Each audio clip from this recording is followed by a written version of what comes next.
Hello viewers, शिक्षक विद्यापीठ में आप सभी का स्वागत है। कस्तूरबा विद्यालयों में नई शिक्षक भर्ती निकली है। पहले दो जिलों की हम बता चुके हैं और अब ये तीसरी ज़िले की, और मैंने कहा है कि हर ज़िले की जैसे जैसे निकलती जाएगी हम आपको पूरी जानकारी देंगे बहुत ही कम समय में। तो आइए आरंभ करते हैं। सबसे पहले तो ये देख लेते हैं कि ये किस ज़िले की भर्ती है। तो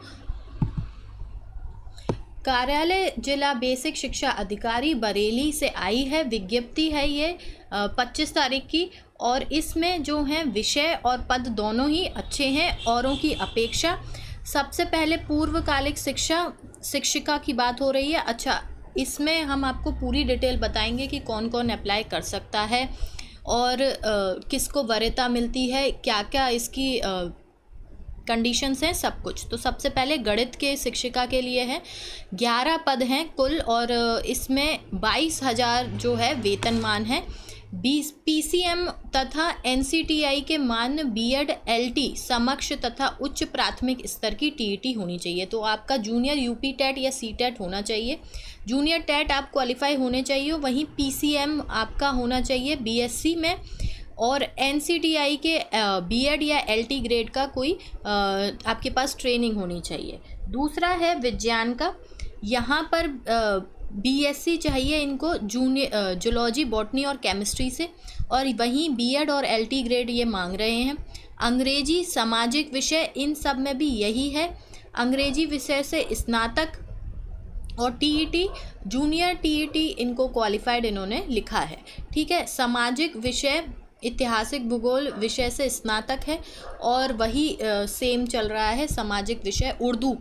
उर्दू में भी इन्होंने TET मांगा है। ठीक है। स्काउट गाइड के लिए एवं शारीरिक शिक्षा के लिए NCTI से मान्य BPEd मांगा है। CPEd या DPEd की उपाधि। ठीक है। कंप्यूटर शिक्षक शिक्षिका, इसमें प्रशिक्षित स्नातक के साथ NCTI से मान्यता प्राप्त BEd समकक्ष LT प्रशिक्षण योग्यता अनिवार्य।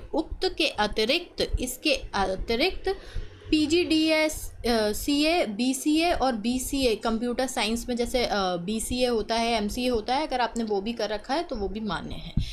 कला और संगीत, गृह कार्य, होम साइंस अगर आपने कर रखी है तो वो भी मान्य है। ठीक है। उसके बाद ये कुछ रसोइयों के पद हैं, चौकीदारों के पद हैं, जिसमें आपको मात्र अगर आपने 8वीं कर रखी है तो आपको ये पद मिल सकता है। अगर आपके आसपास भी कोई हो जिसको बहुत आवश्यकता हो तो उसे बताइए, या इंटरव्यू तो दे। जब हम इंटरव्यू फेस करते हैं तो हमें समझ में आता है कि हाँ भाई क्या कमी है या कैसे हो सकता है। ठीक है। अब ये देखते हैं कि इसमें इन्होंने कंडीशंस, निर्देश क्या क्या दे रखे हैं। तो निर्देशों की अगर हम बात करें तो सबसे पहले निर्देश इन्होंने दिया है कि full time teacher, part time teacher, Urdu teacher, इन सभी टीचरों के लिए महिला अभ्यर्थी का ही चयन किया जाएगा। ठीक है। सिर्फ इसमें इन्होंने शिक्षक शिक्षिका दोनों लिखा है, अंशकालिक इसमें कंप्यूटर में, बाकी सब में महिला अभ्यर्थी का ही चयन होगा। क्योंकि आपको पता हो कि जो कस्तूरबा गांधी विद्यालय होते हैं ये लड़कियों के ही होते हैं, बालिका के लिए ही होते हैं। जो KVS होता है और उसमें जो है दोनों होते हैं। उपरोक्त सभी रिक्त पदों की संख्या घट बढ़ सकती है। विषयवार आरक्षण सीटें, ये सभी में होता है कि ये एकदम स्ट्रिक्ट नहीं बनाते हैं कि यदि कोई कंडीशन आए तो वो पहले से ही डाल देते हैं। शिक्षक शिक्षिका जो उसकी शैक्षिक वर्ष 2020 और 21 में है, ये हर उसमें आ रहा है कि 20-21 में नवीन संविदा से वंचित हो रहे हैं उनको जो है वरीयता मिलेगी। तो अगर आप 20-21 वाले नवीन संविदा से वंचित हो रहे हैं, उन शिक्षकों को चयन हेतु शैक्षिक अर्हता में शासनादेश से पूर्व कार्यरत शिक्षकों के लिए TET की अर्हता अनिवार्य नहीं है। अगर आप जूनियर टेट क्वालिफाइड नहीं हैं तो उसकी अगर आप पहले से कार्य कर रहे हैं तो आपके लिए अनिवार्य नहीं है। इसमें भेजना कैसे है, आपको अप्लाई कैसे करता है, तो आवेदन पत्र के लिफाफे के ऊपर आवेदित पद का नाम, विषय एवं आरक्षित वर्ग लिखना अनिवार्य है। ठीक है। और इसमें इन्होंने इसकी डायमेंशन भी दे दिया है कि इतना डायमेंशन होना चाहिए। पूर्वकालिक शिक्षिका, मुख्य रसोई, ये सब में विद्यालय परिसर में ही स्वयं की व्यवस्था पर निवास करना अनिवार्य होगा। स्वयं की व्यवस्था पर निवास करना अनिवार्य होगा। कहाँ पर? विद्यालय परिसर में ही। ठीक है, तो यदि आप जैसे देखिए, अब इसको देख के ये लगता है कि ये देखो, एक तो ये टेम्परेरी एडॉक पे लगा रहे हैं, ऊपर से हमें वहीं रहना होगा, तो हमें इसमें अप्लाई करना चाहिए या नहीं करना चाहिए? देखिए, आपको इसमें बिल्कुल अप्लाई करना चाहिए, क्योंकि जिस तरह से दिख रहा है, अगर आपका कहीं और हो जाता है तो ऑब्वियस है कि आप इसे छोड़ देंगे, पर अगर नहीं होता है तो आपके पास देखिए, जैसे हम बाहर रूम लेके रहते हैं, उससे तो बेटर होगा कि आपको वहाँ पर फ्री में रहना खाना मिलेगा, एक अलग जगह पे, जहाँ पर आप शांत वातावरण में अपनी तैयारी कर सकते हैं। ठीक है, अगर आप यूपीएससी की भी तैयारी कर रही हैं ना, तो बहुत अच्छा है कि आप इसे ले लें।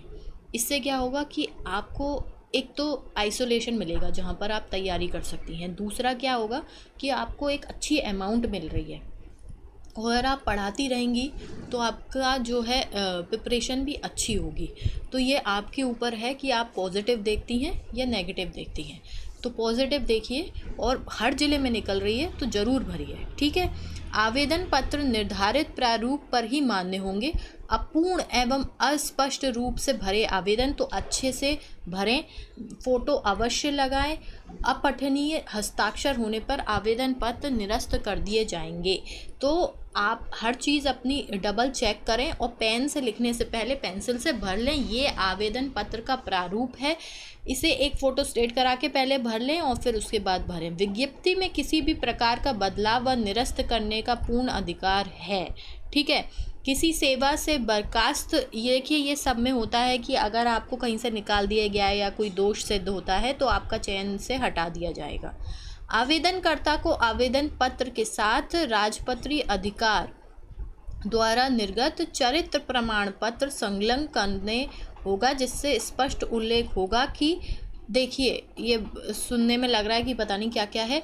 चरित्र प्रमाण पत्र यानी करेक्टर सर्टिफिकेट संलग्न करना होगा, जिसमें ये स्पष्ट हो जाए कि आपने जिसका पेरेंट्स लिखा है, मतलब आप जिसके भी पुत्र पुत्री दिखा रहे हैं वो हैं, और निवास जो है, तो आपका जो है एड्रेस सर्टिफिकेट, एक तरीके से एड्रेस प्रूफ होना चाहिए, और जो आपके पेरेंट्स हैं उनका प्रूफ होना चाहिए।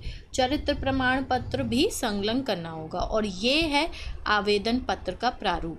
तो आपको विज्ञापन संख्या के साथ साथ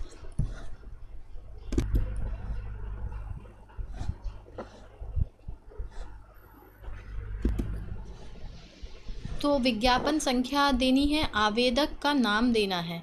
वहीं विज्ञापन संख्या के साथ साथ आवेदक का नाम, आवेदक के पिता का नाम, यह सब देना है, और विषय का नाम, जन्म तिथि, साथ ही आप उनकी जो क्वालिफ़िकेशंस हैं वो सब, और घोषणा, ये सभी जो एक नॉर्मल आवेदन पत्र होता है उसमें देना है।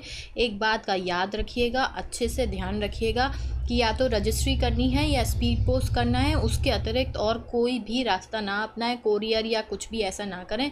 अगर आप ऐसा करते हैं तो निरस्त हो जाएगा। ठीक है, अब आप इस विज्ञापन को पढ़ चुके हैं, इसको भर दीजिए।